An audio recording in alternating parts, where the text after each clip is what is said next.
There's one tool that is powerful in eliminating procrastination and increasing productivity. And while most people use this tool, they usually do it unconsciously. They don't even know that they're doing it. Or if they do use it consciously, then they're not using it correctly, which is kind of like, I don't know, trying to fly an airplane without wings.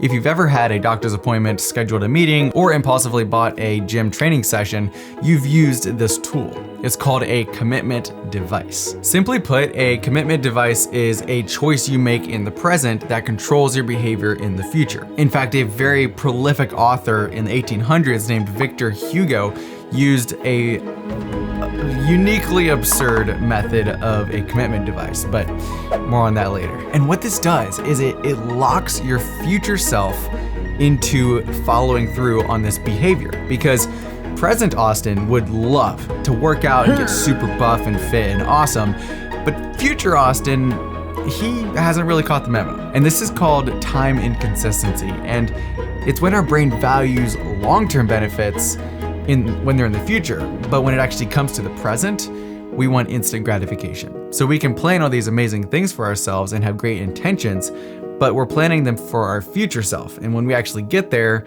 the present us, the now us, is like, actually, I'd rather go eat a candy bar. Unless we can use this commitment device consciously.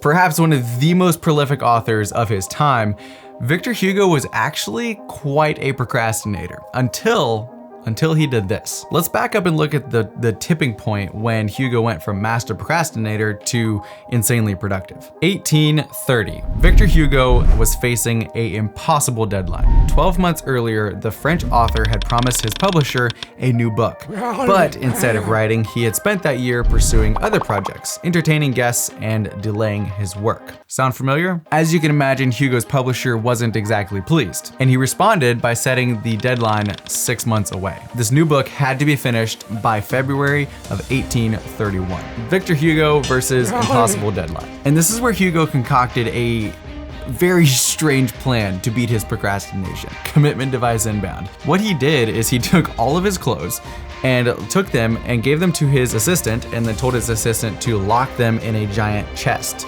so that he was only left with a large shawl to wear. So now that he lacked suitable clothing to go outside, he sat in his office and wrote furiously throughout the fall and the winter of 1830. The Hunchback of Notre Dame was published 2 weeks early, January 14th of 1831. Now that's a great story to show what a commitment device is, because with one action, he locked his future self into a commitment so that he couldn't back out, or it would just be, really embarrassing if he did. Okay, but why did this work so well? Sure, he took conscious control over it, but there's actually something else that he did. Let's look at the other half of this equation, because without this, a commitment device absolutely won't fly, and you will not beat procrastination. And this is because Hugo understood something very critical about a commitment device. It must be placed in motion by a force outside of ourselves, so that not following through is harder or more painful than actually following through on what we want to accomplish. Now that we are conscious of this, how do we place this outside of ourselves so that not following through is more difficult or more painful than actually going ahead with it? Hugo did this by involving an assistant and giving them control over his wardrobe. You may want to do this by hiring a fitness coach and paying them for each session in advance, or by telling your waiter to box half of your meal before they bring it to you. That way you're not tempted to overeat. So for me, I do this by coming to Waffle House in the wee hours of the morn, because once a week I meet one of my mentors here for breakfast, and we talk about how things are going and the next week that's coming up and what I want to accomplish and things like that.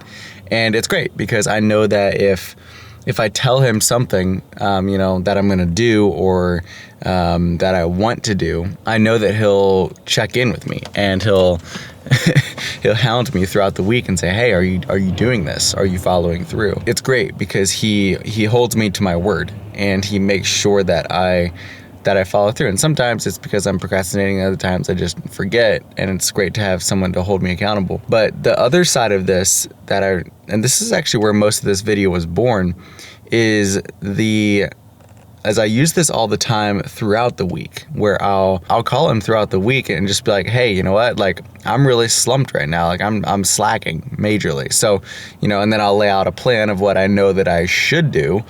I just don't really maybe have the willpower. And I'll tell him, and I'll be like, all right, here's my plan. Here's what I'm gonna do. Here's how I'm gonna get out of this. And this is the key point.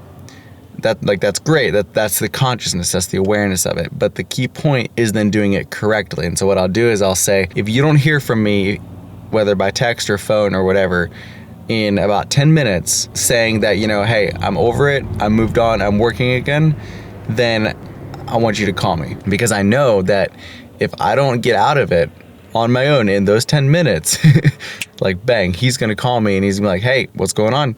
How you doing? Like, are you implementing this plan? Are you a man of your word? Are you gonna keep doing what you said you're gonna do? It's just incredible what a simple sentence like that will do. Like, I'm gonna do this. If you don't hear from me, call me in 10 minutes and make sure I'm actually doing it. Like, it's amazing what that will do. And having someone like this has really changed a lot of my life. And you can implement this without having someone to hold you accountable per se, but it definitely helps, and it places the control outside of ourselves. On a more important note, if you are going to use a commitment device, I highly recommend that you correlate it and use it in conjunction with your goals. And when it comes to goals, there's so much out there as far as do this, don't do this, this is the right way, this is the wrong way. It can be really confusing because there's just information flying from all over the place and we don't know where to start sometimes. And that's why I took everything that I know and have learned about goals and consolidated it and put it into one package, one place where you can learn all of that information all together, all in one place. This is for people who want to go farther and want to achieve more. And so if that's you, the best place to find this is the link down in the description for my Skillshare class on goals. And the best part about this is Skillshare has kindly offered to give 1 month of free use if you sign up underneath my link. So you get an entire month with no payment, no charge, no nothing. You can watch my class, you can watch tons of other classes. There's so much good information there. And it seriously costs absolutely nothing. So like, sign me up, right?